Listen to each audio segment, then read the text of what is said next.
Vous êtes inscrits et tout le monde n'est peut-être pas encore complètement connecté. Bon, il y a certainement des personnes qui vont nous rejoindre en cours de route.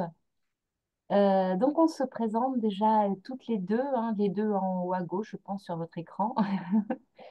On est les conseillères techniques du CREAI Nouvelle-Aquitaine. Donc, moi, je suis Agathe Soubi, psychologue du travail. Et donc, moi, Elisabeth Laplagne, conseillère technique, voilà, au CREAI de Nouvelle-Aquitaine. Donc, nous sommes toutes les deux multiplicatrices de l'initiative Aide.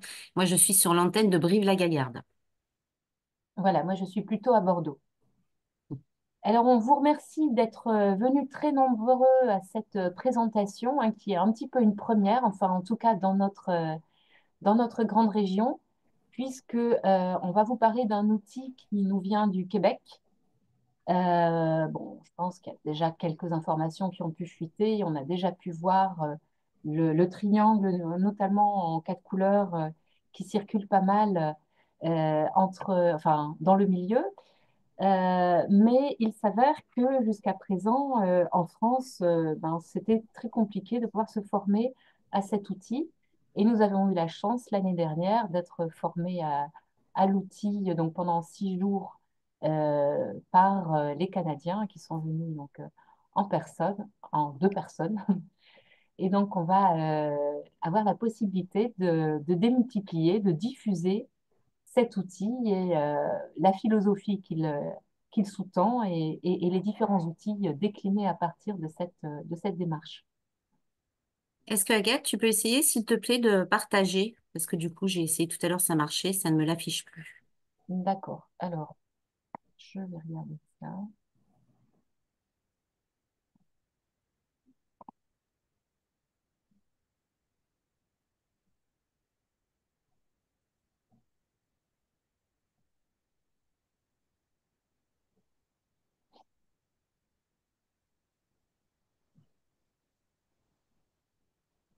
C'est à partir de quelle icône que tu partages? En bas, dans la liste, tu as partagé et tu dois pouvoir effectivement partager. Quand je le fais, ça n'affiche pas. Alors, le partage n'est pas activé. Si, active.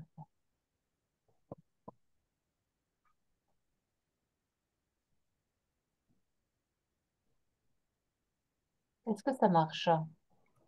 Il y a Tu es quelque de chose qui se nouveau passe. là. Oui. Alors, Merci. Tu veux qu'on regarde si ça serait plus pratique en grand? est-ce que tout le monde voit bien? Bon, je pose des questions, mais finalement, comme on vous a demandé de fermer vos micros, vous pouvez répondre. Voilà, donc on va démarrer. Voilà le diaporama qu'on vous propose. Donc, comme le disait ma collègue Elisabeth, enfin, on vous le diffusera de toute façon à toutes les personnes qui nous ont donné leur adresse mail et les autres qui en feront la demande, bien sûr. Et l'enregistrement sera disponible aussi sur notre site. Donc, vraiment, vous aurez possibilité de revoir, de diffuser, de réfléchir en équipe ou en inter-équipe sur des territoires à cette proposition. Donc, c'est un outil canadien. Voilà, donc en premier, pour ceux qui ne le connaissent pas, le CREAI, le Centre régional d'études, d'action et d'information en faveur des personnes en situation de vulnérabilité de Nouvelle-Aquitaine, ben, on a le siège, enfin l'antenne historique, on va dire, de Bordeaux, et on a aussi une antenne à Poitiers et une antenne à Brive, hein, pour pouvoir intervenir en proximité des territoires. Donc, on est au total au CREAI 10 personnes et sur cette initiative aide, nous sommes 3 conseillères techniques qui avons été formées à à cette démarche.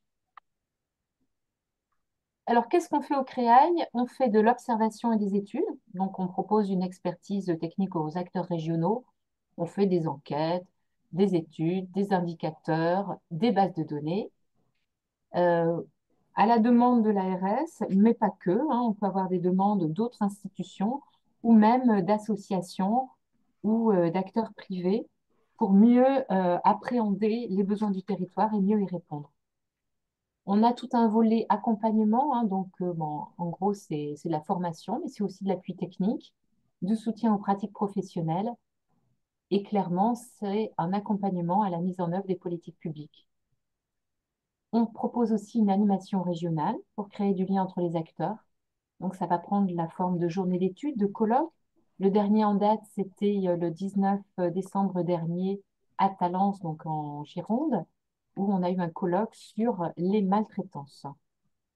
Et enfin, on est centre de ressources, hein, pour diffuser les informations d'actualité, avec notamment le site Handidonnées, hein, qui est un site accessible gratuitement, qui donne des données actualisées au niveau régional et au niveau départemental sur le secteur du handicap. On produit aussi des rapports d'études qu'on peut retrouver dans notre site. Et enfin, le dernier volet de nos interventions, c'est les applications informatiques. Donc, c'est un peu original pour un créail. On a développé pas mal d'applications informatiques en soutien aux acteurs du secteur. Donc, Sarah, c'est dans le champ de l'autisme, c'est une application. Nous aussi, donc on a coproduit en fait des petites vidéos sur les droits des personnes et sur l'autodétermination. On a une application qui s'appelle Al-Azhar, donc là c'est dans le champ du domicile. Une application qui s'appelle Protéger un proche, donc là c'est plus sur la protection des majeurs. Et enfin, donc un petit mot sur l'application Alizea, qui est une application donc dans le champ de la protection de l'enfance pour accompagner l'évaluation selon le cadre HAS, pour élaborer le projet pour l'enfant compatible avec le cadre dont on va vous parler juste après. C'est aussi donc un outil qui est en test en Guyane actuellement, hein, au niveau des services de l'ASE, qui permet de suivre tout le parcours de l'enfant, de l'IP au projet pour l'enfant et au rapport de mesure avec donc les 4 domaines de vie de l'enfant et la réponse des parents aux besoins de l'enfant.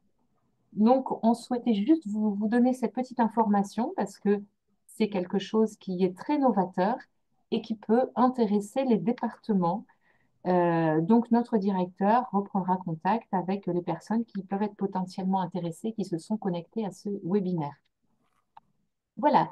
Donc, sans transition, on va passer au sujet donc d'aujourd'hui, qui nous intéresse tous, la proposition de formation à l'outil, donc cadre d'analyse écosystémique. Donc en fait, nous, on vous propose de disposer d'outils concrets et éprouvés donc depuis une bonne quinzaine d'années maintenant au Québec pour mieux accompagner les familles dans la durée et pour réussir à répondre de façon plus efficiente aux besoins de l'enfant, aux besoins des enfants et ensemble, en fait, pas chacun de son côté, pas de façon didactique, mais bien en partenariat avec les familles et les enfants. Donc l'idée aussi, c'est de renforcer donc, cette participation et de soutenir la parentalité, hein. On est toujours en recherche d'outils pour accompagner la parentalité qui ne soit pas purement injonctif ou descendant. L'autre enjeu, c'est aussi de prévenir, bien sûr, les placements et d'accompagner le retour à domicile, hein. Donc, l'idée, c'est l'amont et l'aval du placement et, si possible, éviter complètement ce placement, le cas échéant, dans l'esprit notamment de la loi 2007. Hein, voilà, qu'est-ce qu'on peut proposer avant et après? C'est aussi changer de regard et de paradigme. Hein, donc, avec notamment en accord finalement avec la démarche de consensus sur les besoins fondamentaux de l'enfant, de bien partir des besoins de l'enfant, des préoccupations pardon, des parents également, pour questionner finalement la réponse à ces besoins à partir aussi des ressources des familles et de leur environnement. Hein, donc, l'idée, c'est de basculer un petit peu la manière de regarder toutes ces choses. Donc, ce qu'on propose comme objectif de la formation, hein, c'est d'une part d'analyser, de comprendre les besoins des enfants à partir de ce fameux cadre d'analyse écosystémique des besoins de développement de l'enfant. On va y venir très, très vite. Mais aussi hein, de susciter, de soutenir la participation des enfants et des parents dans l'analyse et la réponse à ces besoins. On est vraiment au cœur des besoins en interrogeant les personnes les plus concernées par cette question-là, c'est les enfants et c'est les parents, c'est-à-dire les personnes qui les connaissent le mieux. C'est aussi intervenir auprès de l'enfant et de sa famille en cohérence avec les différents intervenants sociaux. Donc, il y a vraiment une démarche territoriale aussi qu'on souhaite absolument pouvoir susciter. Ça, c'était aussi un des grands enjeux de la formation par nos collègues outre-Atlantique. C'était de dire, finalement, c'est important qu'il y ait plusieurs acteurs du territoire qui adoptent ces outils pour qu'on parle le même langage, pour faire culture commune. On va y revenir sur cette question de culture commune. Alors, très rapidement, et puis on y reviendra en fin de présentation, mais déjà pour que vous sachiez un petit peu comment on se propose d'intervenir, on parle de formation. Donc nous, on vous propose deux formats de formation, soit des formations en intra, donc on est un territoire où on est une structure, on est un département, et on va demander au CREAI de former nos équipes ou des équipes de plusieurs établissements sur ce même territoire et on va se déplacer, on va venir en fait proposer cet outil. Ou alors, on peut mutualiser entre plusieurs établissements euh, à l'initiative du CREAI et à ce moment-là, ça se passera sur l'une de nos antennes. On propose donc des formations avec des groupes de taille raisonnable, de 12 à 15 professionnels diplômés en travail social. Et la durée qu'on propose, c'est 4 jours qui seront répartis en 3 jours de formation théorique, mais aussi avec beaucoup, beaucoup d'apports pratiques, et un jour à distance pour déjà permettre un premier test de l'outil et voir comment ça se met en œuvre et pour approfondir certains outils, notamment les outils pour travailler avec les enfants. Voilà, donc les lieux de formation, ça peut être Bordeaux, Brive ou Poitiers, mais ça peut être aussi un autre lieu selon vos demandes. Et les dates, ce serait 2025, plutôt le deuxième semestre, le temps de pouvoir proposer tous ces montages. Donc 4 jours. Le premier jour, plutôt sur le cadre d'analyse écosystémique de l'initiative AIDE. Donc vraiment les fondamentaux, le fameux rectangle entre les besoins, les réponses des parents et l'environnement de l'enfant. Dans le jour 2, on aura une focale plutôt sur la... Et là, elle ne travaille pas le mardi. S'il vous plaît, est-ce que vous voulez bien couper vos micros? Je vous demanderai de couper vos micros, je vous prie, pour qu'on puisse tous bien s'entendre. Donc le jour 2, ce sera l'approche participative. Donc on aura toute une focale sur cette question de comment on fait participer les parents et les enfants. Le jour 3, ce sera les outils d'analyse de la méthode. Donc là, on aura une focale sur les différents outils, puisqu'à partir du cadre d'analyse écosystémique, il y a différents outils qui sont déclinés en fonction des besoins, en fonction de la finesse, en fait, du travail qu'on aura à faire. Et dans la journée 4, comme je vous le disais, des retours d'expérience et un approfondissement des outils. Alors, je vais prendre le relais. Merci Agathe voilà, pour avoir lancé les hostilités. Je te laisse prendre le relais également sur l'accueil des participants qui continue au fil de l'eau. Donc là, on va rentrer vraiment dans la présentation de la démarche du CAB. En fait, on parle CAB. Euh, alors, si tu peux juste le... Ouais, oui, Et oui, le laisser... problème, c'est que je vais avoir du mal à aller sur le... Alors, tu peux le faire en le mettant plus petit et en gardant à côté... euh, sinon, j'accueillerai sur le côté. Voilà, la présentation d'une démarche du CAB. Donc, on parle du CAB, mais finalement, on parle de l'initiative aide, dont le CAB est un outil. Juste une petite précision, on voit le logo du CREAI Grand Est en bas à droite. Nous sommes CREAI Nouvelle-Aquitaine. Donc, nous intervenons dans le champ de la Nouvelle-Aquitaine. Maintenant, tous les créailles donc, ont été formés. On a été formés tous ensemble. Tous les créailles de toutes les régions ont été formés et peuvent venir en soutien pour déployer l'initiative sur vos régions. Je sais que nous avons quelques personnes qui ne sont pas de Nouvelle-Aquitaine. Nous les accueillons avec plaisir et on se propose de faire le lien pour ceux qui seraient intéressés avec la multiplicatrice du créail de la région concernée avec, avec, grand plaisir. Agathe, tu peux passer à la diapo suivante. Merci. Voilà donc les points clés de l'initiative aide, de la démarche que l'on va travailler point par point. Agathe vous l'a présenté. Dans l'initiative aide, on est vraiment sur la porte d'entrée analyse des besoins de l'enfant. À partir de ce triangle que l'on voit, que l'on va détailler un petit peu, mais c'est vraiment le point de départ, la porte d'entrée avec le parent et le professionnel.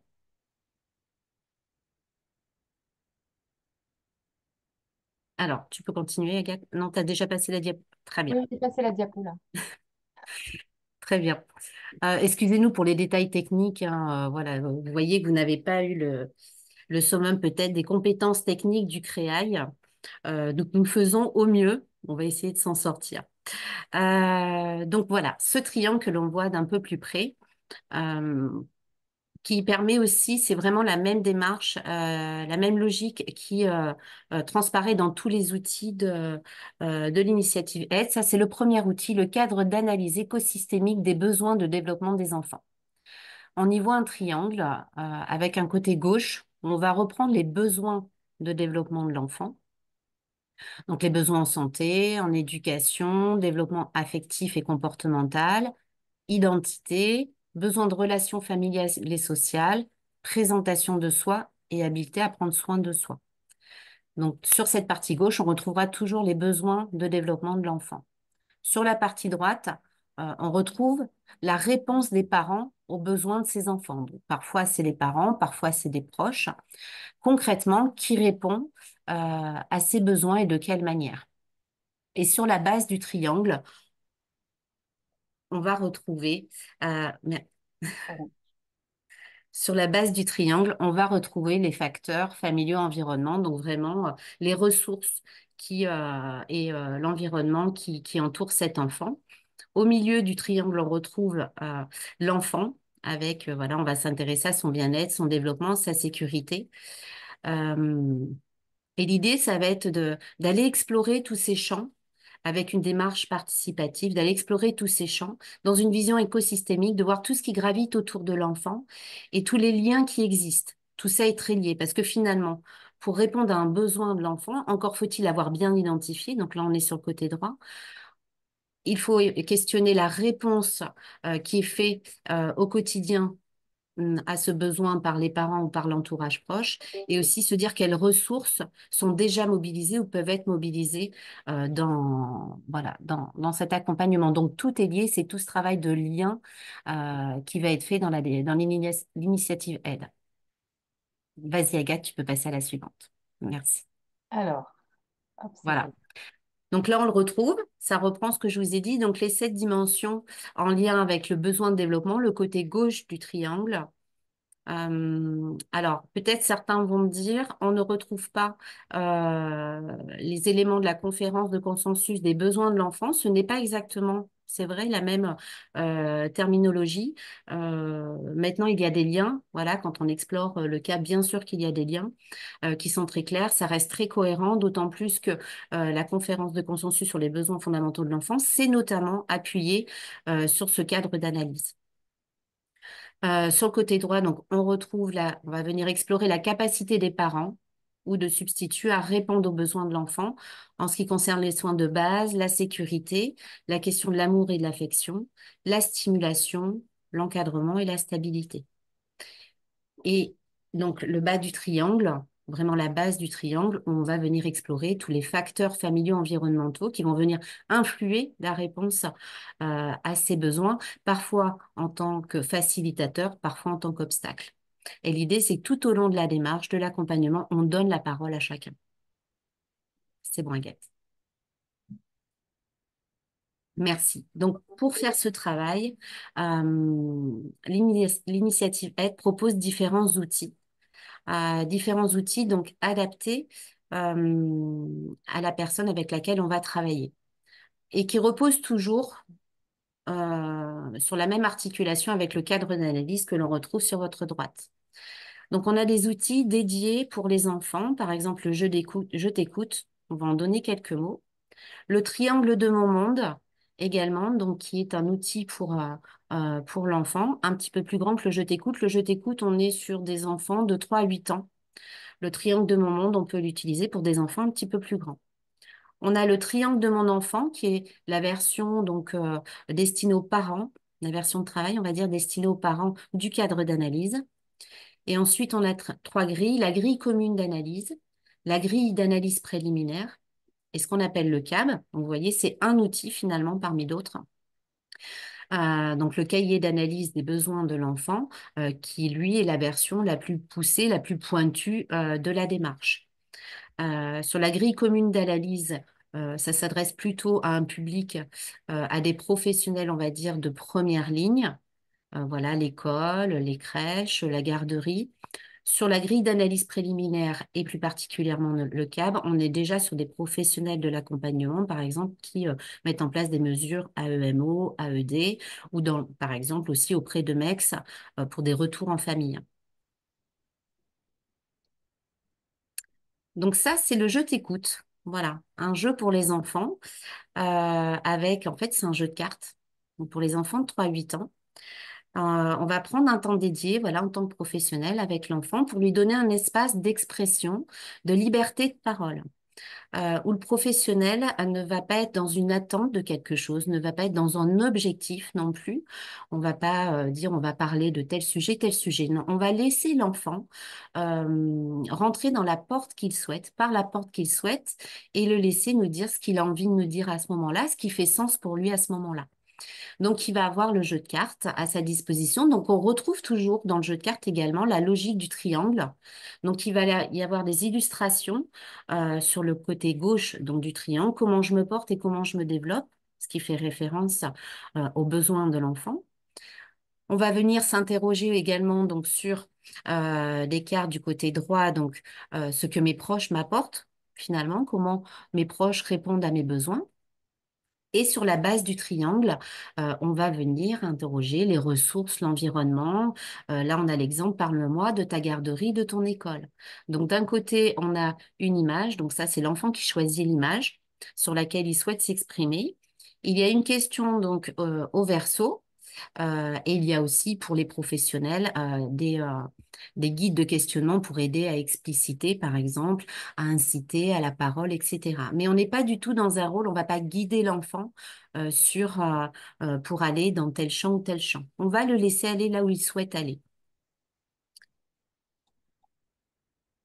Donc, un exemple de production de jeu Je t'écoute. Euh, donc, l'enfant a choisi les cartes sur lesquelles il souhaitait s'exprimer. Il s'est exprimé dessus et le professionnel s'est accordé avec lui pour noter des petites choses. Voilà, pour noter. Donc, il s'accorde. Est-ce que tu es d'accord pour que je note ces éléments? Est-ce que si je le note comme ça te convient? Et à chaque fois qu'il s'exprime sur quelque chose, il va avoir la possibilité également de choisir une émotion. On le voit par les petits visages. Est-ce que voilà, de parler de ça, c'est quelque chose qui lui est sympathique, ça lui procure du plaisir, ou est-ce que finalement c'est quelque chose qui le rend triste ou en colère? Ou qui l'étonne, il va avoir cette possibilité-là aussi de mettre des émotions sur ce qu'il exprime. Donc, on retrouve l'enfant au milieu. Il est invité à faire un dessin voilà, de lui, de sa famille. Donc, c'est ce qu'il a fait. Il est venu explorer, donc là, avec le professionnel, des éléments qui gravitent autour, voilà, de ses besoins, de la réponse à ses besoins. Donc sur cet exemple-là, donc vous ne le lisez pas très bien, mais ce qui était intéressant, c'est que dans ce travail qui a été fait avec l'enfant, c'est qu'on était peut-être en tant que professionnel sur des préoccupations sur ce qui se passait à la maison, et c'est peut-être quelque chose qu'on aurait souhaité, sur lequel on aurait souhaité échanger et développer avec lui. Lui, son questionnement, sa problématique, elle n'était pas du tout là. En rentrant dans son monde, parce que c'est vraiment l'enjeu de l'initiative aide, de rentrer dans le monde de l'autre, en rentrant dans son monde, finalement, ce qui lui le préoccupait, c'était plus la situation en lien avec la garderie. Et notamment, voilà, son éducatrice, avec laquelle il n'était pas à l'aise, avec un endroit dans lequel il ne se sentait pas bien, ce qui lui provoquait des douleurs, des peurs, etc. Et ça, c'était vraiment de son point de vue à lui. Et c'est ressorti au moment voilà, de ce jeu, où finalement, lui, à la maison, il trouvait que voilà, ses parents étaient là. faisait, on va dire, plus ou moins le job de son point de vue. Il se sentait entouré également par ses grands-parents, mais ce qui lui posait problème, c'était ça. Donc, une action a pu être décidée en concertation avec lui pour travailler sur cette dimension. Voilà, ça, c'est important pour toi, mais on va travailler ensemble pour que ça se passe mieux peut-être avec l'éducatrice et à la garderie. Donc ça, deuxième outil qui peut s'adresser aux enfants plus grands, voilà, ou qui ne souhaitent pas passer par le jeu. Donc le triangle de mon monde. Donc là, vous avez donc la même logique du triangle. Vous avez la version qui est faite peut-être plus pour les professionnels. Celle pour les enfants, elle est libre parce qu'on va le remplir avec l'enfant et on va venir interroger les différentes dimensions toujours dans l'optique d'aller dans son monde à lui. Par exemple, sur la question des besoins, sur la question des besoins de santé, on va pouvoir se demander, bah, de son point de vue, est-ce que lui, il pense être en bonne santé? De son point de vue, qu'est-ce que c'est que pour lui qu'être en bonne santé? Voilà. Et ces représentations à lui peuvent être complètement différentes des nôtres. Et si on veut parler le même langage, si on veut pouvoir travailler des choses, si on veut pouvoir dégager des pistes de travail, c'est important d'avoir le même langage, et notamment avec l'enfant, et même s'il est jeune. On va aller voir un petit peu comment les parents ou les proches répondent à ses besoins. Est-ce que lui, il a le sentiment que oui, il est entouré? Est-ce qu'il a le sentiment d'être aimé, d'être considéré? Est-ce qu'il se sent en sécurité également? Peut-être que la sécurité, c'est une priorité pour nous à un moment donné en tant que professionnel, mais peut-être que lui, il se sent pas en insécurité. Donc là, même chose, ça va nous aider à l'accompagner au mieux, cet enfant. Et enfin, sur les ressources, qu'est-ce que lui, il a pu identifier comme ressources autour de lui, en sachant qu'à chaque fois, on recherche ce qui fait force.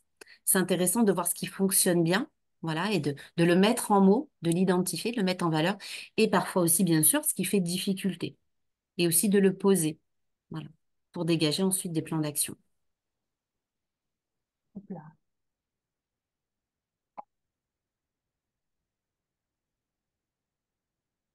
Donc, Donc, on est déjà sur la deuxième partie, hein, je pense. oui, Oui, parce qu'on a on a un outil très interactif, donc c'est pas forcément facile à mobiliser sur grand écran.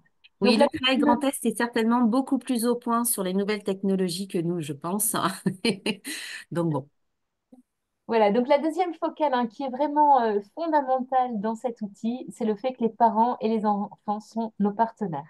Donc c'est pas, on va faire alliance, on va chercher à faire alliance en fait au travers de cet outil avec les parents et avec les enfants pour travailler avec eux. Donc finalement les outils l'ont déjà un petit peu présenté. Euh, donc l'approche participative, hein, c'est l'élément central de ce cadre d'analyse écosystémique. Et en fait, il va falloir qu'on puisse travailler sur la perception et la compréhension pour les parents à l'égard des besoins de leur enfant et du type de réponse en fait qu'ils peuvent leur apporter à partir de leur expérience passée d'une part et actuelle. Hein. Et l'expérience, ça peut se poursuivre et se construire au cours de l'accompagnement. Donc, les expériences qu'ils ont pu avoir, eux, bah, elles ont pu leur permettre de donner un sens, en fait, aux différents événements qu'ils peuvent vivre, subir, traverser, de tirer des conclusions, des leçons de vie, et à partir de ça, bien, de prendre des décisions, en fait, pour eux et pour leurs enfants. Donc, on va repartir de ces compétences et de ces ressources des parents pour participer au projet de changement, hein, à partir qui est vraiment ciblé sur le bien-être et le développement de l'enfant. Donc, il va y avoir des interactions, en fait, entre l'intervenant et les parents et aussi les enfants à ce niveau-là. Donc, le point de vue de l'enfant, en fait, il est considéré concernant ses besoins et les actions à planifier pour le soutenir.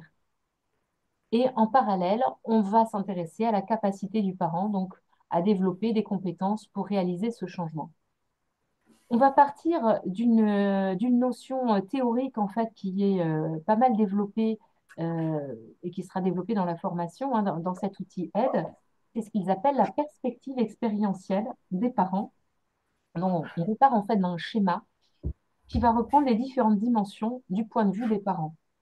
Donc le parent, bah, il a ses propres savoirs, ses concepts, ses valeurs, hein, des moments où ils vont avoir un discours qui va dire, bah, on nous a dit que, on croit que, on comprend que. mais ils vont avoir aussi, bien sûr, des rêves, des aspirations. Hein, donc, dans leur discours, ils vont dire, bah, on aimerait que tout ce qu'on veut, c'est, on espère que notre enfant, etc. Mais aussi, bah, ils vont faire part, en fait, lors des interactions avec l'intervenant, de leurs initiatives, de leurs actions, de ce que ça leur fait, de leurs affects. Hein, donc, ben, on a tenté ça, on nous a demandé de l'aide, on a demandé de l'aide à telle personne. On est plutôt découragé ou encouragé par telle ou telle personne ou par tel ou tel intervenant.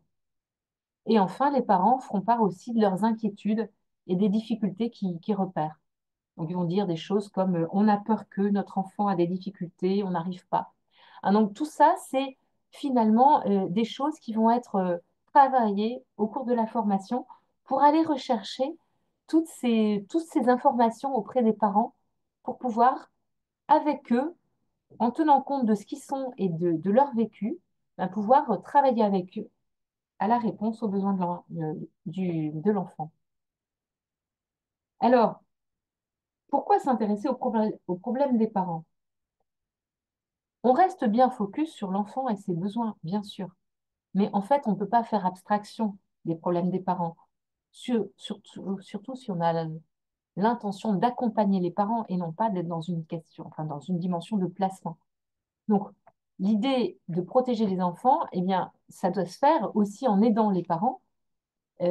Alors, il va y avoir un apport théorique sur les difficultés rencontrées par les parents et notamment par les parents négligents. Hein, donc, des difficultés bon, bah, qu'on retrouve quand on parle notamment de la question des multiples vulnérabilités. Hein, donc, les vulnérabilités des parents aussi, des parents qui peuvent être soumis à des violences conjugales, à de la toxicomanie, avoir des problèmes de santé mentale qui vont affecter en fait leur capacité. Donc, on va rappeler bien sûr que les négligences provoquent des séquelles, hein, mais ça, c'est en lien complètement avec les apports de la conférence de consensus sur les besoins fondamentaux de l'enfant. Et rappeler aussi hein, les facteurs de risque, mais finalement, qui peuvent être des potentielles cibles d'action. Donc, encore une fois, on est sur cette question de renverser la perspective et le regard sur la situation. On est habitué en France à être beaucoup dans le regard évaluation du risque euh, et on a besoin encore de s'améliorer sur le versant analyse des besoins.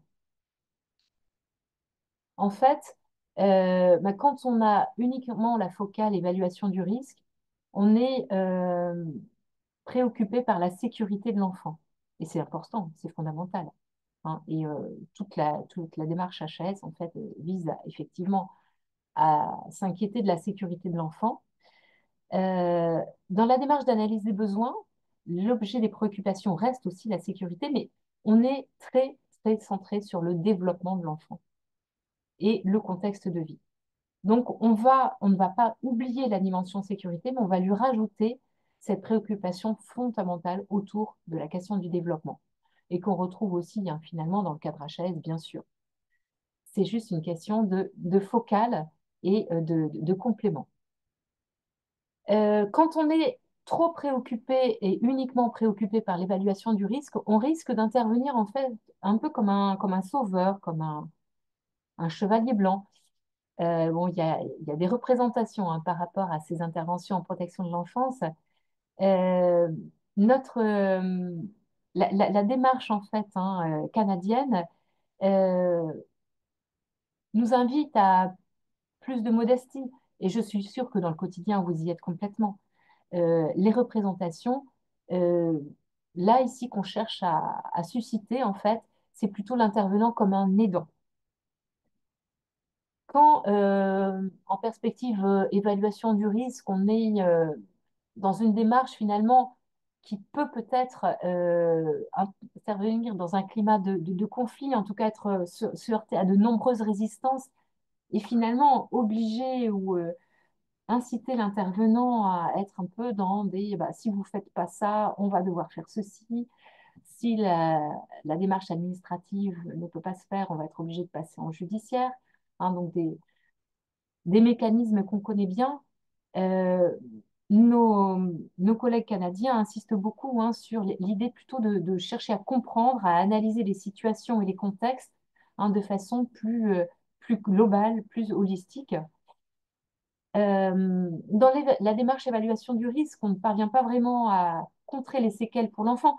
Les constats finalement des accompagnements sont parfois des constats assez mitigés en disant mais on a essayé, on a bien expliqué aux parents qu'il fallait faire ceci, qu'il fallait faire cela, et puis ben, finalement ça marche pas forcément et on a du mal à agir sur les facteurs de négligence.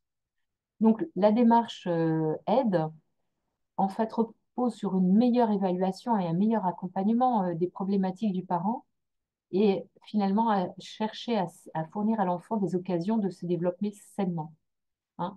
Donc, on n'oppose pas complètement la démarche qui se passe en France avec la démarche des Canadiens, bien sûr, hein, parce qu'on sait très bien, et pour travailler dans les départements et dans les associations que vous n'avez pas attendu les Canadiens pour le faire, c'est plus en termes d'approche, de posture. Hein. Et donc, en termes de posture, justement, on propose en fait de se décentrer un petit peu et de changer de posture d'accompagnement. Donc, vous voyez à gauche une posture qui serait finalement, ça nous rappelle des postures du, euh, du milieu du 16e et du 17e siècle, hein, des postures de colonisateurs où on aurait la bonne solution, on serait la bonne société, et puis on viendrait en fait donner plein de bons conseils. On vous invite à le maximum possible de rechercher la posture finalement de l'explorateur. L'explorateur, ça y est, on a quitté le diaporama, c'est un peu compliqué. L'explorateur, non, l'explorateur, il y a une diapo complète. Bon, ben, on n'aura pas la diapo, c'est pas grave, je vais vous l'expliquer en direct. L'explorateur, en fait, ben, c'est une personne qui va se mettre plutôt en posture d'accompagnement. Je suis à côté du parent, je ne suis pas en posture au-dessus du parent. Je suis dans une attitude de découverte. Je développe des stratégies de communication, de discussion. On va se mettre sur un pied d'égalité, on va échanger nos visions, nos points de vue. En fait, on travaille autour d'un projet commun, c'est le bien-être de l'enfant. Et on va chercher, et on a beaucoup ça aussi dans cette formation, à rapprocher nos mondes, hein, nos points de vue, nos manières de voir en fait euh, bah, le monde et la relation avec l'enfant. L'objectif, bien sûr, étant de mobiliser les parents dans cette démarche de travailler à côté, en symbiose. Donc, je repasse la parole à Elisabeth sur la compréhension. On va partager la compréhension avec les parents. Exactement. Donc, juste voilà, pour complètement te rejoindre sur la dimension, quand il y a des moments où, bien sûr, on doit avoir une posture d'évaluation. Voilà, quand on est missionné dans le cadre voilà, d'une IP pour mener une évaluation au domicile avec les parents, on a une casquette avec un objectif qui est bien celui-là. Euh, et dans ce cas-là, on se réfère bien sûr au cadre national HAS. Là, on est vraiment dans une dimension d'accompagnement. On a une posture d'accompagnement. Donc, l'objectif, il est complètement différent. Et l'objectif qui est derrière, c'est vraiment l'enjeu, ça va être comment on va réussir à faire bouger les lignes, comment on va réussir à accompagner peut-être le changement pour une meilleure réponse des besoins de ces enfants. Et on sait comment c'est compliqué de faire bouger les lignes. Tu disais, Agathe, sur la posture finalement que l'on adopte, on va générer peut-être voilà, au mieux de la soumission, au pire de la rébellion, parfois une forme d'adhésion, mais ça reste compliqué. Toutes ces enjeux de prise de conscience, voilà, sur certaines choses, etc. Et là, ce sont des outils qui veulent, voilà, croire que oui, la prise de conscience ou les petites prises de conscience sont possibles dans l'intérêt de l'enfant pour mieux répondre à ses besoins. Donc, le partage de la compréhension, elle se fait bien sûr avec les parents, avec les enfants dans une démarche participative, mais elle se fait aussi avec tous les autres professionnels qui vont graviter dans l'écosystème de l'enfant. Donc, on va le partager avec voilà, le secteur en fonction de la vulnérabilité, voire des multivulnérabilités. Bien sûr, secteur social, secteur sanitaire éventuellement, secteur médico-social, éducation nationale, etc. Et donc, pour ça, on a différents outils. Voilà. L'initiative Aide propose différents outils. Donc, le premier, le cadre d'analyse écosystémique. Voilà. Le triangle de départ que l'on retrouve, qui est l'outil de base et qui est décliné ensuite de façon plus ou moins précise selon ce que l'on recherche dans l'accompagnement. On a un deuxième outil qui est la grille commune d'analyse des besoins de l'enfant. Je vous disais tout à l'heure, elle s'adresse plutôt aux personnes de première ligne, voilà, aux écoles, crèches, accueil de loisirs, etc. Troisième outil, donc qui est un peu plus voilà, précis, plus pointu si on veut, une grille d'analyse préliminaire des besoins de l'enfant qui s'adresse déjà à des professionnels de l'accompagnement et l'outil ultime, le Graal, le plus compliqué, en tout cas le plus long, mais peut-être aussi le plus intéressant quand cela est possible, en fonction de vos réalités respectives, c'est le CAB, qui est extrêmement complet et qui est complètement construit comme les autres outils avec les parents. Donc, on a voilà cette graduation. Pour vous donner un exemple, la grille commune, elle peut se remplir voilà, entre 1 heure et 2 heures. Elle peut déjà aider quand on a un questionnement. Voilà, il y a pas encore eu d'IP, mais on se pose question. Peut-être que c'est intéressant d'utiliser cet outil avec les parents pour déjà débroussailler un petit peu, repérer des choses en termes de prévention. Donc, c'est un outil particulièrement intéressant. La grille d'analyse, donc qui correspond au niveau 3, il faut 1 à 2 rencontres, voilà, avec les parents. Et le CAB, il faut 4 à 6 rencontres avec les parents pour pouvoir le construire. Bien sûr, c'est ajusté en fonction des parents que vous accompagnez, bien sûr, et de ce qui est possible pour vous. Mais là, on s'inscrit vraiment dans un accompagnement plus long. On va venir explorer, rentrer dans le monde, comme tu disais, Agathe, de l'autre pour mieux le comprendre et voir ce que l'on peut faire avec tout ça. Hop là. Donc l'objectif, un des objectifs bien sûr de l'initiative Aide, c'est d'arriver à la cohérence des actions. Comment par une action concertée justement avec tous les acteurs. Voilà, l'enfant et du coup ses parents. Mais l'enfant au départ, selon les difficultés qu'il va rencontrer, il va par exemple il va être protégé, donc il va avoir un projet pour l'enfant, puis un projet personnalisé éventuellement. Ensuite, il va avoir peut-être un projet à l'école, peut-être un projet parce qu'il est aussi en situation de handicap. Et quand on fait l'analyse de tout ça, c'est pas forcément très clair. Et non seulement c'est pas forcément lisible, mais parfois ça n'est pas du tout cohérent, où il y a des choses qui se révèlent incohérentes. Ça reste très compliqué de partager avec les acteurs. Là, les outils, l'intérêt de ces outils, c'est de les travailler avec les acteurs pour qu'on ait une cohérence des actions, que ce soit clair pour l'enfant, bien sûr, mais pour les parents. Voilà. Ce vers quoi on se dirige, c'est quoi le projet finalement? Parce que moi, je ne m'y retrouve pas. Ben là, on va essayer de s'y retrouver ensemble et de définir ensemble des actions qui sont cohérentes entre elles. Et éviter peut-être parfois des discours, mais surtout des actions qui vont aller à l'encontre les unes des autres. Donc concrètement, ça se fait par la planification. Donc on planifie des actions avec les parents, avec les autres acteurs qui vont tenir compte des besoins que l'on a identifiés chez l'enfant, de comment on peut y répondre, des forces et des difficultés aussi finalement dans la réponse à ces besoins. On va intégrer dans cette démarche d'accompagnement les attentes des parents et aussi ce qu'ils ont priorisé. Voilà. Donc, ce n'est pas nous, en tant que professionnels, qui allons de notre côté dire dans cette situation, il faut faire ça, ça, ça, ça, ça. Non. Comment on va décliner de manière très fine, c'est ensemble. Et on va prendre en compte les préoccupations des parents, ce qui fait sens pour eux. Parce qu'on va essayer de partir du principe que si ça fait sens pour lui, il se mettra peut-être plus facilement en mouvement. Voilà. Et ça restera dans l'intérêt de l'enfant. On va se fixer des objectifs ensemble, concertés. Donc, on vous donnera un exemple tout à l'heure. Et on va mettre en place, s'accorder sur les moyens de réalisation. Voilà. Et tous ensemble, on va travailler à ça, sur finalement quelles actions on cible, quelles actions on priorise, en prenant réellement en compte les préoccupations des parents, les préoccupations de l'enfant, sans oublier, bien sûr, la sécurité, le développement, etc. On va s'accorder sur les moyens, sur les services, sur les ressources. Et l'ambition, finalement, de ce plan d'action, il va falloir le travailler pour qu'il soit aussi compatible avec la réalité de ses parents et de ses enfants.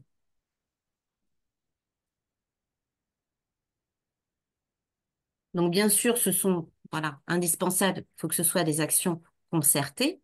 Tous ensemble, on va partager mais le qui fait quoi, de quelle manière, à quel moment, euh, ce qui va garantir, en tout cas, essayer de maximiser les chances de réussite de ce plan d'action, du tous ensemble. Donc concrètement, ces actions concertées, ça va s'appuyer sur l'analyse écosystémique des besoins de développement des enfants. On va tous avoir référence à ce cadre d'analyse systémique, donc à ce triangle et les liens qu'il y a à faire entre les différents côtés du triangle. Donc là, bien sûr, le professionnel a un rôle très important justement pour inciter à la parole, pour comprendre comment l'autre fonctionne, pour essayer de voir peut-être les leviers d'action que lui pourrait identifier. Tu as parlé de la perspective expérientielle, Agathe, c'est ça? C'est qu'est-ce qui fait sens pour le parent? Qu'est-ce qui est important pour lui? Je donne un exemple sur une situation voilà, d'un enfant qui voilà, n'arrivait pas à se retenir de faire pipi, etc. à l'école. Ça posait des problèmes pour les parents. C'était pas gênant. Ça n'avait pas de dimension santé, donc ils ne consultaient pas. Par contre, le fait que cet enfant ait des difficultés pour avoir des amis à l'école, là, par contre, ça fait sens pour eux. Et là, du coup, il y a eu moyen de travailler sur ça parce que ça faisait sens pour eux. Parce que, voilà, le parent, ça l'ennuyait que son enfant n'ait pas d'amis à l'école. Donc, en rentrant dans son monde, en voyant ce qui fait sens pour lui, ça peut laisser des portes d'entrée. Donc, bien sûr, ça veut dire qu'à tous les moments, on fait participer l'enfant, en fonction de son âge, bien sûr, et les parents à cette analyse et qu'on travaille aussi avec tous les partenaires qui vont être voilà, plus ou moins nombreux selon les problématiques qui vont se poser. On va aller chercher tout l'écosystème de cet enfant, tous ceux qui gravitent ensemble. Donc ça veut dire qu'il faut qu'on ait un langage et une compréhension commune. Donc ça, ce sont les outils de l'initiative aide et pour élaborer ensemble un plan d'intervention adapté qui va vraiment répondre aux besoins de l'enfant. Un exemple de grille d'atteinte des objectifs. Donc ça se remplit avec les parents. Voilà. Et même, on vous dit que ce sont les parents qui en sont dépositaires. Voilà. Ils ont vraiment un rôle à jouer dans les objectifs, ou parfois ils subissent un peu les choses. Là, non, on veut vraiment les rendre acteurs. Et si on veut les rendre acteurs et partie prenante, ça veut dire qu'il faut qu'on les inclue dès le départ de la démarche. Donc avec les parents, on va fixer un objectif. On donne un exemple sur un enfant qui n'a pas, qui passe trop de temps sur les écrans. Il passe 4 heures sur les écrans par jour. Donc c'est trop, y compris les jours d'école. Donc c'est trop. Ben, ensemble, on va se dire, voilà, on s'accorde, on se dit, oui, là, il y a un problème pour cet enfant, c'est pas très bon, etc. Qu'est-ce qu'on peut faire? Eh ben, on va définir différents niveaux avec les parents. Si dans 3 à 6 mois, imaginons dans 3 mois, il est toujours à ces 4 heures d'écran par jour, ça veut dire qu'on n'aura pas atteint l'objectif. Par contre, s'il est entre 2 heures et 4 heures, enfin entre 2h30 et 4 heures, bon, bah, finalement, on va dire que c'est en voie d'être atteint. Il faut qu'il y ait un petit mieux. On considérera qu'il est atteint en référence à ce qui semble acceptable pour les parents, possible aussi vis-à-vis de l'enfant. Peut-être ça va être de réduire déjà de moitié. Et on considérera qu'à partir de 2 heures par jour, s'il a déjà réussi à diminuer, on considérera que ça atteint au bout de 3 mois. Et après, on verra comment on poursuit la démarche. Et au-delà des attentes, c'est finalement au bout de 3 mois, l'enfant, il n'a plus, entre guillemets, qu'1 heure d'écran par jour. Voilà, c'est pour vous donner un exemple. Et ça, on le travaille avec les parents. Ce n'est pas le professionnel qui va venir dire la bonne parole, mais on va le travailler avec les parents en essayant de sensibiliser, de co-construire ensemble.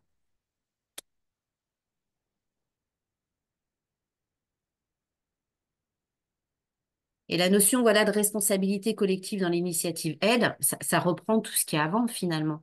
On voit bien que la négligence dans cette démarche, elle n'est pas que le fait ou que la faute des parents, qu'il y a d'autres choses. Il faut tout un village pour éduquer un enfant. Ben là, on va essayer d'aller chercher, questionner, explorer tout ce village. Et on va se dire qu'on a tous notre rôle aussi pour soutenir cette famille, quel que soit notre champ, donc bien sûr le social, mais aussi l'éducation nationale, le sanitaire, etc., le médico-social. Et tous ensemble, on va œuvrer, travailler en définissant les responsabilités sur ce que chacun a à faire dans le cadre du plan d'intervention. Dans l'initiative aide, souvent, on compare la famille à une île. Voilà, elle est sur une île. Donc, si elle est très isolée, ça va être compliqué de vivre tout seul et de pouvoir répondre aux besoins de l'enfant. Par contre, si on arrive à construire des ponts avec d'autres îles, avec d'autres territoires, etc., là, on va pouvoir s'enrichir et améliorer, bien sûr, la vie de cet enfant.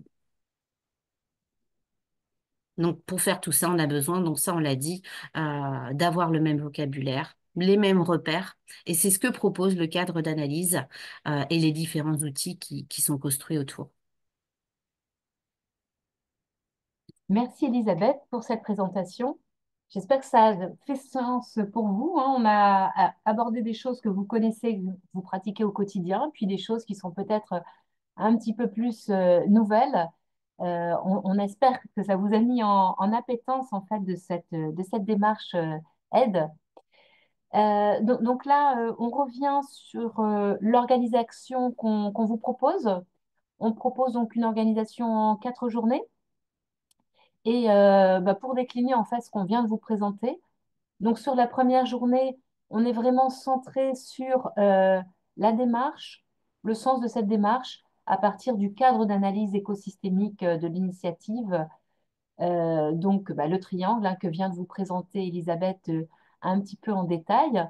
Donc, c'est l'outil socle qui ensuite, finalement, après, est décliné, hein. Vous avez vu les autres outils un peu, je dirais pas périphériques, parce qu'ils ne sont pas du tout périphériques, mais ils sont déclinés en fonction des différents besoins et des différents contextes.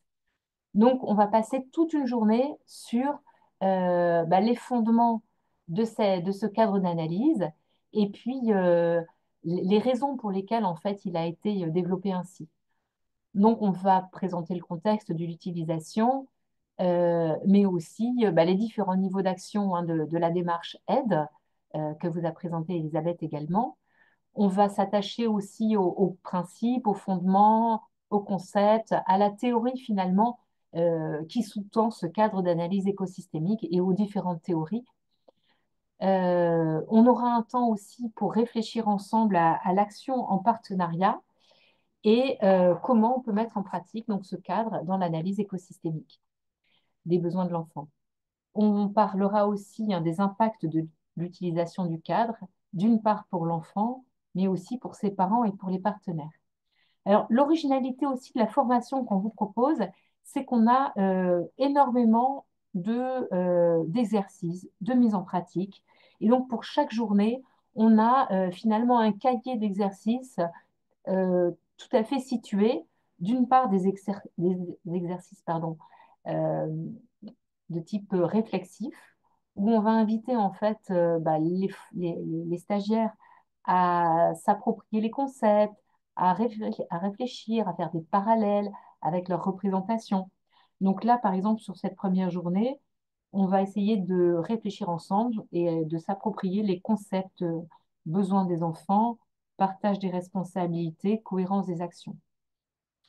On va aussi beaucoup travailler à partir d'études de cas. Donc, on a quelques études de cas concernant des enfants, enfin des familles, qu'on va suivre au cours des 3 journées. Et on va être invité sur cette première journée à remplir donc, ce que nos amis canadiens appellent le napperon, hein, donc finalement ce cadre. Eh bien, on va essayer de le remplir avec ce qu'on retrouve dans l'étude de cas pour essayer de repérer quels sont les besoins de développement de cet enfant, quelles sont finalement les réponses que les parents apportent aujourd'hui et quels sont les facteurs familiaux et environnementaux qu'on a pu repérer. Donc, sur cette première journée, on sera sur la situation d'Éric et on va aussi avoir un troisième exercice qui va mobiliser donc l'intelligence collective autour d'une action en partenariat.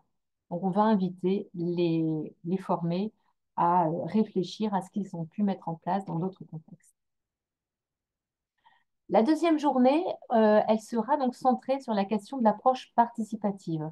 Donc, on a pour objectif de sensibiliser le professionnel à cette fameuse approche participative en intervention, hein. Donc, modifier peut-être un petit peu son regard, sa posture dans le rapport avec les familles.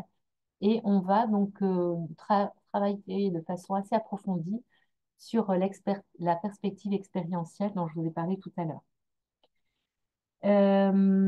Donc, on va passer en revue en fait la perspective des enfants aussi et de leurs parents.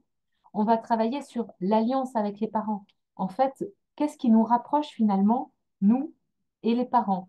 Et en termes d'exercice, eh bien, on va avoir un exercice qui nous invite à nous interroger sur nos propres perceptions, représentations à l'égard des parents et peut-être descendre un petit peu de cette forme de dichotomie et de se dire, bah, finalement, des parents, j'en suis, ou j'en connais, je suis l'enfant de mes parents, et il y a des choses qui nous rapprochent dans cette question de la parentalité. Et comment on réussit à construire ensemble une forme d'alliance parce que bah, finalement, on partage des choses, on partage des points de vue, on partage des représentations. Donc, on va travailler aussi sur le dialogue avec les parents, hein. Donc, toujours dans cette question du cadre d'analyse écosystémique, comment on peut remplir avec les parents, finalement, ce cadre d'analyse écosystémique, hein, en partant de leur discours, de ce qu'ils ont à rapporter en fait de leur vie de famille. Donc, on travaillera sur, bah, cette fois-ci, on sera sur l'expérience parentale de Ginette, qui est la mère d'Éric, qu'on avait vu en première journée. Et on va essayer de retrouver ces différents éléments, les valeurs, les intentions, les initiatives et les inquiétudes de Ginette au travers de ce qu'elle exprime. On aura un autre temps réflexif sur les 12 pratiques d'alliance, hein, qui soutiennent la participation des parents. Donc, bah, essayer de voir un petit peu, bah, moi, en tant que professionnelle, qu'est-ce que j'ai l'habitude plutôt de mobiliser comme pratique d'alliance. Et enfin, on fera un exercice. Là, on va se situer sur le point de vue de l'enfant et on va inviter les participants à écrire le journal de Léa. Donc, à partir de l'histoire de Léa, on a quelques pages, eh bien, on va l'écrire à la première personne et on va se représenter comme si on était Léa. Donc, à pas mal de moments d'information, on va vous inviter à changer de personnage. Un coup, vous êtes l'intervenant, un coup, vous êtes le parent, un coup, vous êtes l'enfant. Le troisième jour, on va reprendre en fait ces différents outils que vous a présentés Elisabeth, hein, pour comprendre en fait à quel moment on va être invité, où ça va être pertinent de mobiliser l'un ou l'autre, ou peut-être l'un puis l'autre, en fonction de nos interlocuteurs et des différents acteurs autour de ces outils.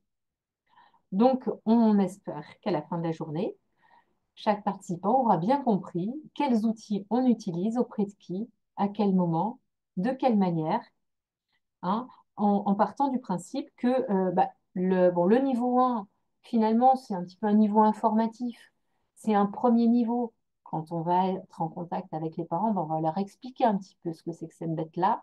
Et là, c'est un outil qui est suffisamment pédagogique pour pouvoir expliquer comment on s'y prend.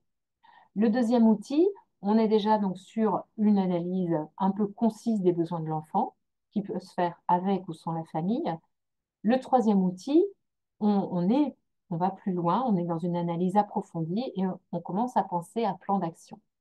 Et le dernier outil, hein, qui se décline en toute une kyrielle d'outils, kyrielle de cahiers, en fonction des tranches d'âge de l'enfant, hein, parce qu'on sait bien que les besoins d'un enfant de 0 à 1 an ne sont pas les mêmes qu'un enfant de 15 à 18 ans. Donc, vous avez des cahiers extrêmement précis qui reprennent les différentes étapes de vie de l'enfant et qui posent des questions, qui nous font nous poser des questions avec le parent sur bien quels sont les besoins précisément à cette tranche d'âge. Voilà. On n'aura bien sûr pas le temps en 3 jours de passer en revue la totalité de tous ces outils et de tous ces cahiers par tranche d'âge, mais on invitera, bien sûr, on incitera les participants à aller creuser par lui-même, hein, lire, expérimenter, hein. Il y a un gros, gros travail, bien sûr, d'expérimentation derrière cette présentation d'outils. Et c'est pour ça qu'on a souhaité, en fait, proposer un quatrième jour à distance, en fait, à partir des retours d'expérience, des premiers retours d'expérience, des premiers mise à l'épreuve en fait de cet outil. Hein. Donc, on va inviter les participants à, dans le cadre de leur travail, à tester ces outils et à voir comment ça fonctionne. Ce qui fonctionne bien, ce qui est compliqué et pourquoi. Et en fait, on va à nouveau mobiliser l'intelligence collective du groupe, hein, pour repartir des expériences que les uns et les autres ont pu mener, les difficultés qu'ils ont rencontrées, les solutions qu'ils ont tentées, et puis peut-être, ben, à partir du reste du groupe, proposer d'autres solutions, proposer d'autres pistes de travail, hein, pour ensemble ben, réussir à répondre aux difficultés qu'on peut rencontrer dans cette posture un petit peu différente et surtout cette mise en application d'outils qu'on, bah, au départ, on les maîtrise mal et donc on va pas vous abandonner en chemin et on souhaitait rajouter cette journée pour vraiment faire un point d'étape, chercher ensemble donc des pistes d'amélioration. S'il nous reste un petit peu de temps, on aura le temps d'approfondir les outils, hein, puisqu'on vous a parlé et Elisabeth vous a présenté des outils qui sont extrêmement enthousiasmants, des outils pour travailler avec les enfants. Donc, ce sera ce temps-là qu'on utilisera pour vous les présenter et pour vous les faire tester également, hein, puisque on sera à nouveau ben, les enfants et on testera cet outil par des exercices. Donc, on vous a dit en début de présentation que on reviendrait en fin de présentation sur les modalités de la formation. Donc, comme en général, il y a toujours des questions de gros sous qui viennent, eh bien, pour vous éviter de poser la question, ben, voilà, on s'est permis de donner des premières informations, hein, sur les tarifs, parce que vous avez besoin de savoir comment vous pouvez vous positionner. Vous comprenez bien que la formation, elle est très complète et on a souhaité vous proposer une intervention avec 2 formateurs.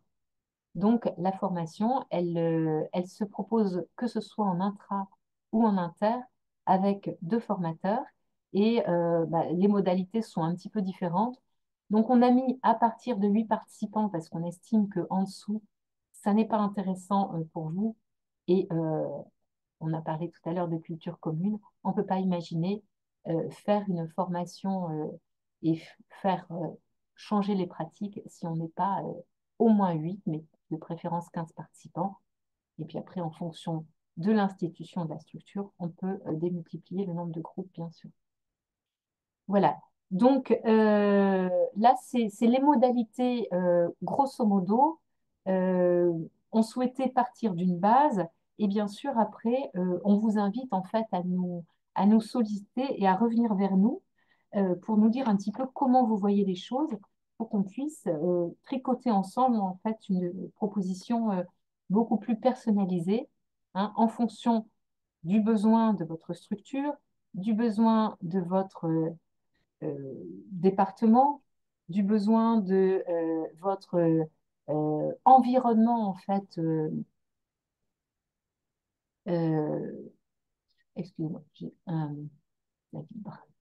Voilà, donc là, on a fait ce choix, en fait, de faire un webinaire pour pouvoir apporter l'information la plus complète possible, hein, parce qu'on s'est dit, bon, bah, si on envoie juste une petite information, une fiche de formation, comme on fait habituellement, on n'est pas du tout assez précis, mais on se rend bien compte que le webinaire, ben, c'est nous qui parlons.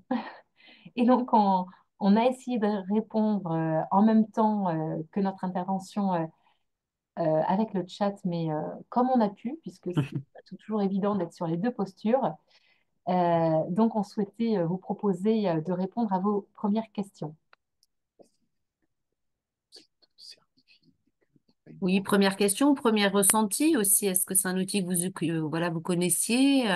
Est-ce que c'est déjà quelque chose que vous aviez envisagé ou pas du tout? C'est une découverte. Et là, avec ce qu'on vous a présenté, est-ce que voilà, c'est quelque chose qui pourrait intéresser vos établissements? Et si oui, en quoi? Et sinon, pourquoi?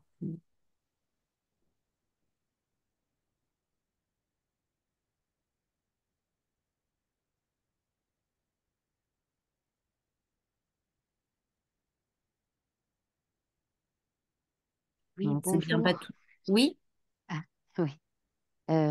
Oui, je suis Nathalie. Oui, je suis chargée de coopération au sein d'une intercommunalité.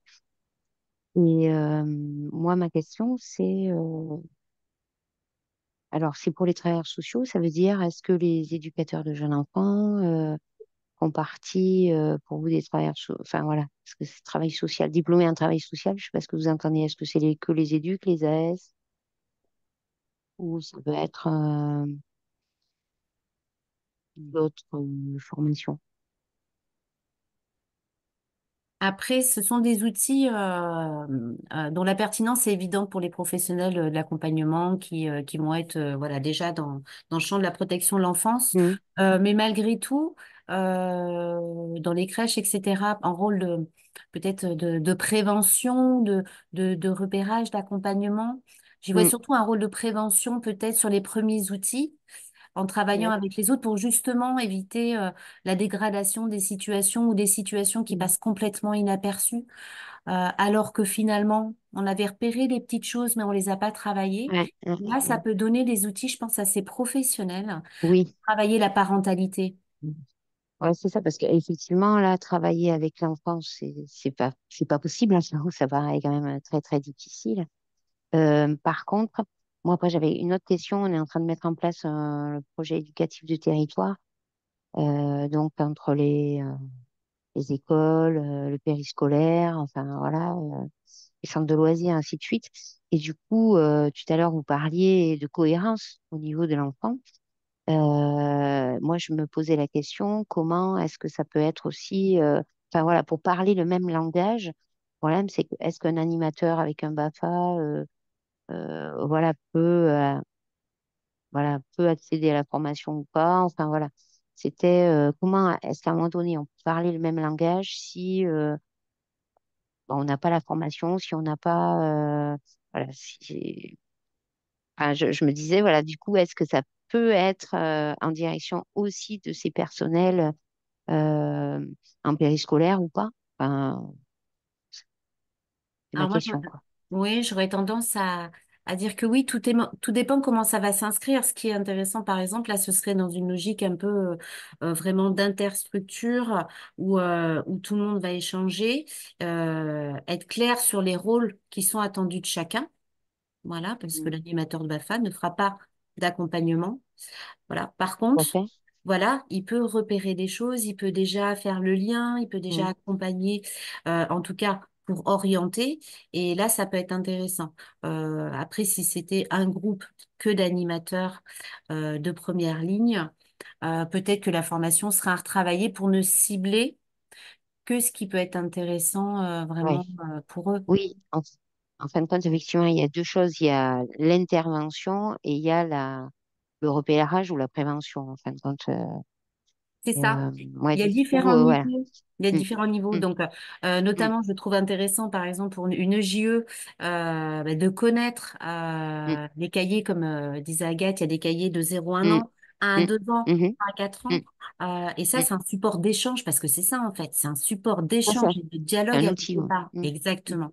Et en termes de mm, prévention, ça permet de voir ben, finalement tout ce qui se passe bien, ce qui fonctionne bien, mm, et peut-être déjà d'identifier, ah, là, on a une difficulté. Et peut-être que là, on peut faire d'accord, une action avant que la situation finalement s'envenime ou passe au travers, etc. d'accord, Je ouais, ne sais pas ce que tu en penses, Agathe, là-dessus. Oui, oui, oui, ça me paraît, il faut envisager deux dimensions en fait, hein. C'est pour ça que au fur et à mesure du développement de la démarche et des recherches, hein, parce que l'initiative aide s'est développée sur une quinzaine d'années avec des allers-retours, des créations de nouveaux outils. Les outils à destination des enfants, par exemple, ils sont beaucoup plus récents parce que bah, ils se sont rendus compte qu'il manquait quelque chose. Donc, on vous a présenté très, très succinctement les différents outils et on se rend bien compte qu'en fonction du public et du contexte, on ne va pas mobiliser les mêmes outils. Ce n'est pas les mêmes enjeux. C'est clair que le cahier d'analyse, il est beaucoup plus structuré et il faut quand même pouvoir, bah, d'une part, avoir le bagage pour pouvoir accompagner les parents, la mission, le bagage pour accompagner les parents sur la durée et cette possibilité aussi hein, d'aller chercher la parole du parent qui nécessite aussi une posture particulière qui se Oui, travaille. bien sûr, ouais. Ouais. Mais moi, ce que je trouve intéressant, c'est le fait de ne pas cloisonner, en fin de compte. Enfin, c'est ça que je trouve intéressant dans cette approche, en fin de compte. C'est effectivement suivant la mission de chaque personne. Euh, c'est au-delà de ça, c'est euh, comment enfin, comment on s'oriente tous ensemble vers autre chose, en tout cas en direction des familles et des enfants. Mm. Et c'est ça qui est intéressant. C'est le fait d'aller vers cette autre approche. Voilà. Mm. Parce que, voilà, la centre sociale, elle est là, l'animateur du centre de loisirs, il est là, le surveillant au collège, il est là, ainsi de suite. Voilà, il y a pas de relation entre, quoi. Et ce que je trouve intéressant dans cette approche, c'est de pouvoir un petit peu rassembler tout le monde et avoir une approche qui peut être à un moment donné commune, c'est-à-dire celle de l'enfant, quoi. Plus concerté en tout cas. Ouais. Oui, Oui, c'est exactement ça, d'accord. hein, décloisonner, tout en voilà en étant vigilant sur le champ d'expertise de chacun, sur qui on va dire, conduire la démarche initiale avec les parents, remplir. C'est peut-être pas l'animateur BAFA, ça c'est sûr. Et là, peut-être, bien sûr, que ce sera plutôt un travailleur social. euh, qui aura une autre expertise, mais l'animateur BAFA, à un moment donné, pourra être mis dans la boucle sur le plan d'action, sur ce qu'il repère, etc. C'est en ce sens-là. Mm.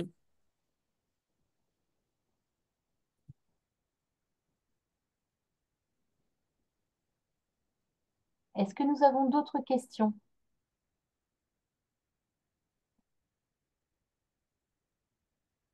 Oui, bonjour, je suis Marie-Céleste, je suis responsable territoriale ASE sur un secteur du Lot-et-Garonne. Mhm. En fait, je voulais simplement vous faire part, je suis un petit peu sur ma faim concernant cette pratique, dans la mesure où, en fait, si je résume, j'ai l'impression qu'on est plutôt en train de nous présenter une formation qui pourrait se développer sur le territoire, auquel cas nous ne sommes pas les bons interlocuteurs, mais uniquement relais de formation, en fait, hein, auprès de la direction. J'aurais espéré qu'on ait un peu plus accès et qu'on soit un peu plus sur la question des outils et de la démarche globale, en fait. Oui, oui, j'entends. Alors, je pense que vous avez bien perçu notre démarche. C'est vrai que c'était vous présenter l'initiative d'une manière un peu générale et l'accompagnement que nous vous proposons. Nous ne pouvons pas là aujourd'hui, d'ailleurs très concrètement, par exemple, organiser un webinaire où on vous présente les outils, on vous présente voilà de manière très précise parce que on a été habilité multiplicatrice aide. Quand on anime une formation dans le champ de l'initiative aide, il y a des droits. Voilà, d'utilisation, de propriété, etc., hein, qui sont transmis. C'est pour ça que les outils, vraiment, le CAP, vous ne le trouverez pas sur Internet. Il y a tout ce circuit voilà, qui a respecté et que nous aussi, voilà, pour lequel on s'est engagé en tant que multiplicatrice, bien évidemment. Donc, c'est l'objet de vous présenter la démarche d'une manière un peu générale. Et c'est vrai que parcellaire, bien évidemment, comme voilà, sur un temps d'une heure 30 parcellaire, de vous laisser sur votre faim c'est peut-être un peu l'enjeu aussi pour nous, pour certains. Mais surtout, vous avez raison, l'accompagnement qu'on vous propose derrière, oui, oui, j'entends complètement votre ressenti.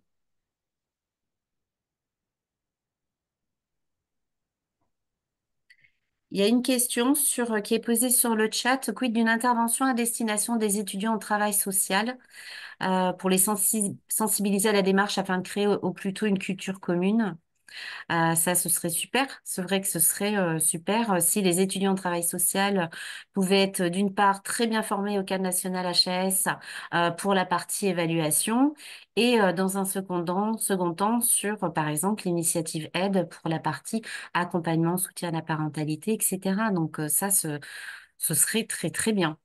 Ce seraient des choses à développer, bien sûr.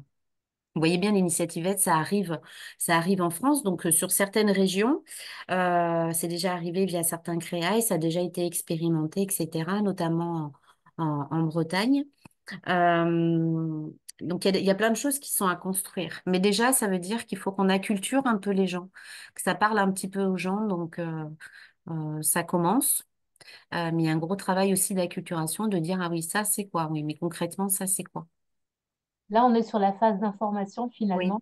Je vous présente un petit peu les choses et nous, on ne demande que ça, hein, d'aller plus loin. On est à votre disposition finalement. En fait, on a un très grand territoire, donc c'est pas très évident de savoir par quel bout prendre les choses. Mm. Euh, c'est pour ça qu'on a essayé d'être le plus ouvert possible en fait avec ce webinaire et on est tout à fait attentif à vos questions, à vos remarques pour pouvoir vous proposer ce qui vous convient le mieux finalement. Oui, pour la petite histoire, en fait, Mm. au Québec, l'initiative Aide a déployé les formations dans le cadre du plan négligence de l'État. Donc, les formations qui étaient proposées étaient voilà, financées hein, concrètement par l'État et déployées, ce qui a pu permettre, bien sûr, d'aller dans le décloisonnement, d'aller dans de l'expérimentation, dans de la recherche. Ils ont fait beaucoup aussi de recherche aussi bien avant, pendant que après sur les résultats concrètement, quel impact ça a. L'idéal en France, ce serait qu'il y ait la même démarche aussi dans le cadre de financement voilà, dédié pour déployer l'initiative aide pour les parents en enfin, voilà, pour les enfants qui sont en situation de négligence. Mm. Mais dans Oui, parce que le l'entretemps, problème, oui, pardon, pardon. là, je disais, le problème, j'entends ce qu'a dit la personne précédemment, c'est le financement, en fin de compte, parce que même si on prend effectivement sur des structures, bah, pour aller sur, on va être sur un territoire, mais il va y avoir différentes structures. Ça peut être effectivement une commune, ça peut être le département, voilà, ça peut être une association. Et du coup, s'il y a une participation de différentes structures, si j'ai bien compris, c'est 1 200 € par participant. Donc, il y a des structures, ça va peut-être être possible. Ils vont aller, par exemple, une commune ou une interco va financer la formation à 1 ou 2 salariés. Mais au département, enfin, j'imagine qu'il fonctionne avec les CNFPT, nous aussi, mais peut-être qu'il n'y a pas cette latitude pour le département, et puis ça voudrait dire qui y va, enfin voilà. Donc, du coup, il faut quand même aller chercher là du financement, et je comprends la question de tout à l'heure, mais nous, à notre niveau, comment on peut faire ça, quoi? Puisque forcément, il faut trouver du financement. C'est à construire. C'est vrai que sur les autres régions, donc ce sont les établissements, les structures qui ont financé, hein, voilà, que ce soit sur de l'interstructure ou de l'intra, ça a été des choix dans le cadre du plan de développement des compétences. Mais voilà, puis le contexte c'est pas toujours simple, j'entends. Hein. Alors là, on a une demande enfin une remarque dans le chat. Cette démarche peut se construire auprès d'enfants en situation de handicap mental ou autre, hein, d'ailleurs, où les parents peuvent être démunis dans l'accompagnement de leur enfant. On a effectivement eu ce cas de figure. On a un collègue de Créail là, qui a utilisé l'outil auprès d'une famille donc, de parents. Alors, c'était les parents eux-mêmes qui étaient en situation de handicap également, d'ailleurs. Finalement, de toute façon, c'est un outil de médiation. Donc, enfin, il rentre pas dans des cloisonnements, quoi. Et les enfants en situation de vulnérabilité multiple sont complètement dans cette cible-là. Donc, des parents qui sont enfin, des enfants qui sont à la fois en situation de handicap et en situation de négligence ou de protection ou d'accompagnement. Effectivement, hein, la question du handicap, elle est tout à fait abordée dans le versant santé, en fait, des besoins de l'enfant. Oui, la démarche peut tout à fait voilà, s'intégrer aussi dans ce cadre. Au départ, ça a été une démarche pour les enfants qui étaient en situation de négligence. Maintenant, on voit bien que si on raisonne par voilà, quels sont les besoins de l'enfant, comment les parents ou les proches y répondent et quelles sont les ressources, les forces, difficultés, ça peut s'appliquer à d'autres profils d'enfants, vulnérabilité ou en situation de handicap.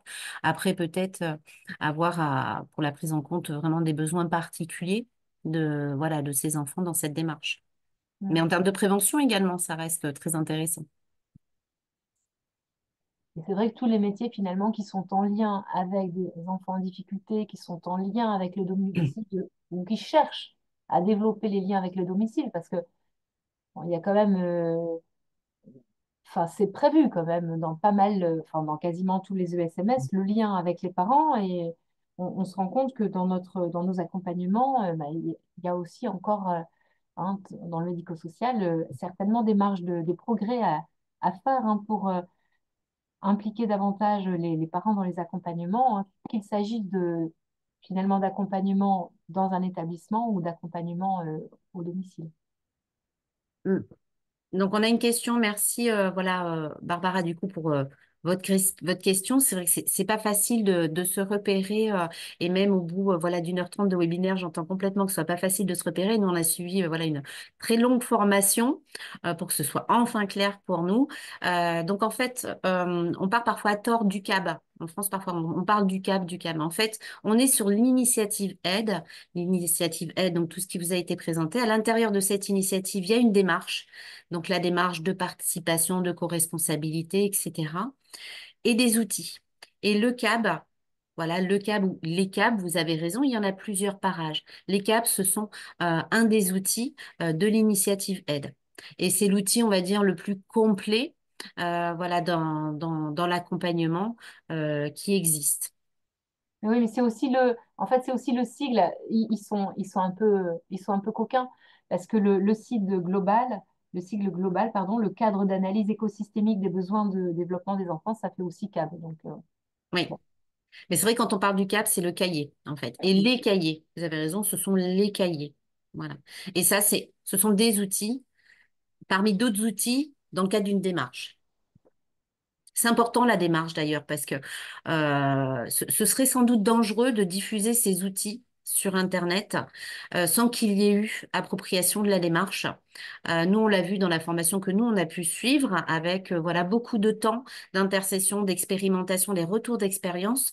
Ce serait dangereux, effectivement, d'utiliser ces outils sans avoir été formé, sans avoir compris la posture que l'on doit avoir et aussi l'humilité que l'on doit avoir dans ce travail. C'est vraiment un temps d'appropriation, d'expérimentation, d'échange, de recul sur ses propres pratiques. Donc, voilà.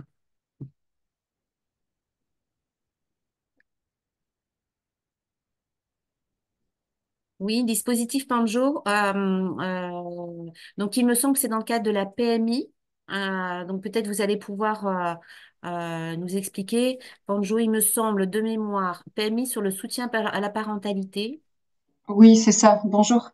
Voilà. Euh, effectivement, c'est un dispositif qui est en train d'être déployé et notamment en Nouvelle-Aquitaine de soutien à la parentalité avec le même axe de changement de regard et de changement de posture dans l'accompagnement des parents et dans la création des liens d'attachement qui sont précoces et pour lesquels les enjeux sont fondamentaux avec des séquelles sur le long terme. Et avec cette nécessité de se concentrer sur les confettis positives, c'est l'expression qui est utilisée par les formateurs Panjo, au travers d'une grille d'analyse qui s'appelle le SPER, qui étudie la relation à l'enfant via la sensibilité, la proximité, euh, je l'ai perdu, la réciprocité et l'engagement de chacun, donc de l'enfant et de son parent, dans la relation. Et donc, les professionnels remplissent cette petite grille. Au départ, c'est un peu contraignant, ça demande d'être un peu scolaire, etc. Et puis, au fur et à mesure, ça devient comme un automatisme.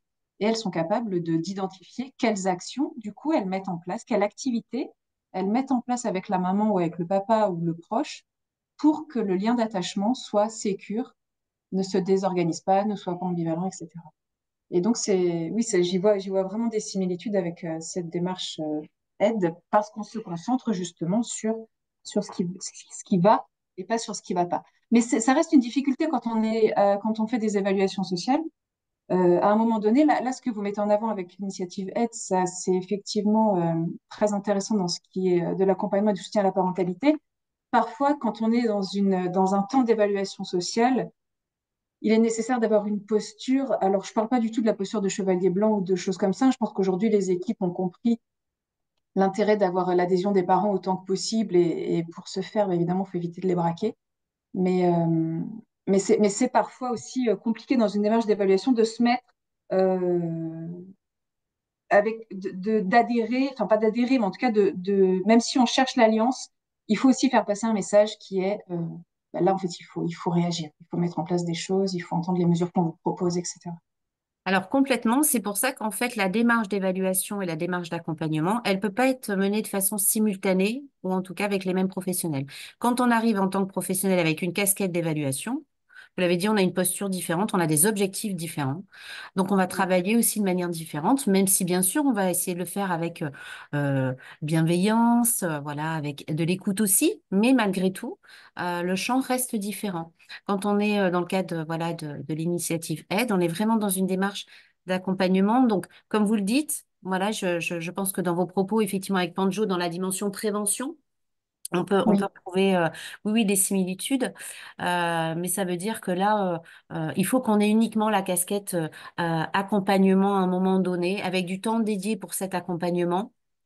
Euh, d'accord. Je pense que c'est ce que j'avais pas compris. J'avais l'impression qu'en fait la démarche aide et le CAB et les outils, etc., étaient des choses qui étaient à mettre en place sur ces temps d'évaluation sociale. non, Alors même si le je t'écoute, moi, me semble très intéressant sur l'entretien avec l'enfant, pour ouvrir la discussion, pour permettre de le laisser évoquer qu'est-ce qui est un problème pour lui, parce que c'est très intéressant cette façon de se demander en fait à qui ça pose un problème.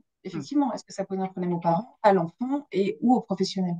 Et donc, le je t'écoute me semble être utilisé dans les évaluations sociales, tout comme la grille SPER de Panjo peut être utilisée dans l'analyse du lien d'attachement qu'il y a entre les parents et les enfants. Mais de façon plus globale, c'est vrai que ça répond à une posture d'accompagnant plutôt que d'évaluateur. exactement. Ça, c'est vraiment important, hein. Quand on déploie l'initiative aide, ça veut dire qu'à ce moment-là, on n'est pas dans de l'évaluation.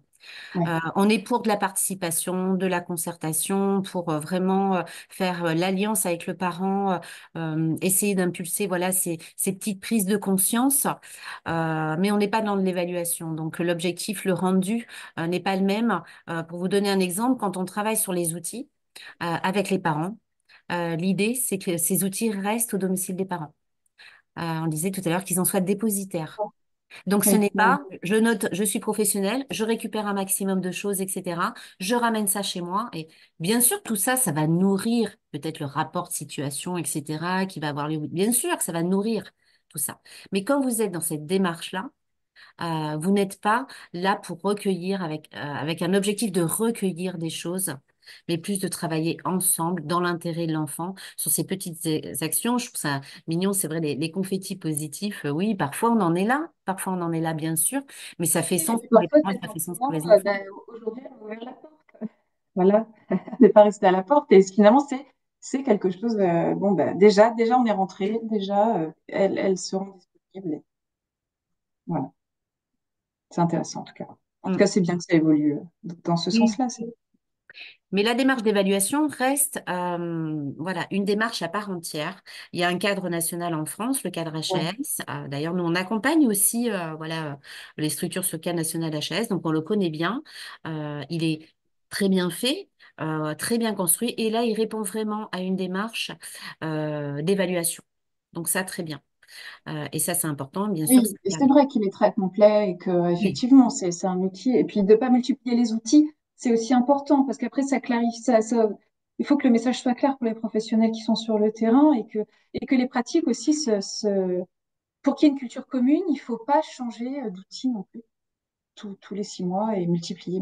Et donc effectivement, le national de la chaise, il est très bien fait là-dessus, très voilà. complet. Voilà, c'est vraiment quel objectif on a. Donc voilà, c'est tout. Enfin, l'initiative aide, elle peut répondre pleinement aux structures qui font de la EMO, de la ED, voilà, qui font tout ça. Donc là, c'est Oui, c'est vrai, ouais. Mm. C'est ouais, sur un accompagnement au long cours. oui. Et sur de l'accompagnement, pas de l'évaluation. Merci en tout cas. Merci à vous tous surtout. Avec plaisir. Est-ce que vous avez d'autres questions?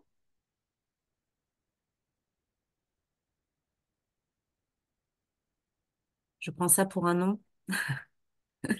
N'hésitez pas. Donc nous, on va vous diffuser ensuite, donc par mail, Donc, si on n'a pas vos adresses mail, surtout passez-les nous. Par mail, donc le PowerPoint plus le lien vers le webinaire donc, qui est en cours d'enregistrement. Voilà, moi juste merci pour votre attention, participation. On reste à votre disposition pour voir qu'est-ce qui peut être construit, décliné, pour répondre toujours peut-être à d'autres questionnements qui vont se poser, bien sûr, sur ce qui est possible et réalisable sur vos différents territoires, hein. Et toujours, bien sûr, comme je vous l'ai dit au début, vous mettre en lien pour les personnes qui sont en Nouvelle-Aquitaine avec les CREA et des autres régions et les animatrices qui ont été formées. Agathe, je te laisse clore si tu veux. Bah, merci pour votre mobilisation, hein. Donc, on a vu qu'on avait. Alors, on n'a pas pu repérer tous les départements qui s'étaient connectés parce que parfois les informations ont manqué, mais manifestement, on a eu des personnes qui venaient des Deux-Sèvres, du Lot-et-Garonne, de Corrèze, de Haute-Vienne, de Gironde. Et les autres, on ne sait pas parce qu'on ne connaît pas toutes les structures, puis parfois, ce n'était pas repérable derrière une adresse mail. Donc, l'idée, hein, c'est en fonction de vos intérêts, du temps disponible, du nombre de personnes qui pourraient être intéressées. Euh, Nous, on attend en fait votre retour par mail, hein, suite au mail qu'on vous envoie. Ben, dites-nous si vous voulez en savoir plus, si vous voulez qu'on fasse une étude peut-être un peu plus spécifique par rapport à une demande qui serait à peu près ça, mais pas tout à fait. Voilà, nous, on peut tout à fait s'adapter, hein, parce qu'il va falloir croiser en fait les demandes avec les territoires pour voir un petit peu comment on peut constituer des groupes et répondre à vos demandes. Est-ce que vous avez un calendrier qui est plus ou moins prédéfini ou pas? Non, justement. Alors, la question du calendrier, je pense que ce que je disais en introduction, on va plutôt se retrouver sur la deuxième partie de l'année, hein, parce que nous, à l'heure actuelle, notre calendrier est déjà bien plein avec toutes les formations prévues. Bon, en général, hein, il faut compter à peu près 6 mois pour mettre en place des formations. Mais c'est pour ça qu'on a besoin, en fait, de pouvoir estimer combien de personnes souhaiteraient organiser cette formation. Est-ce que c'est en interétablissement ou est-ce que c'est pour la structure? Et en fonction de ça, prévoir des temps de formation. On n'est même pas complètement fixé, si vous voulez. Par exemple, on a dit 3 jours plus un à distance, mais on peut aussi, en fonction de vos besoins, faire du 2 jours plus 2 jours. Parce que selon les organisations, parfois 3 jours, ça fait trop. Donc ça aussi, c'est des choses qu'on peut bâtir ensemble. Donc, nous, on est pour l'instant, dans une première approche, une présentation, une information, mais pour aller plus loin, on a besoin, en fait, de vos retours. Et on ne va pas vous rappeler de façon individuelle, en fait.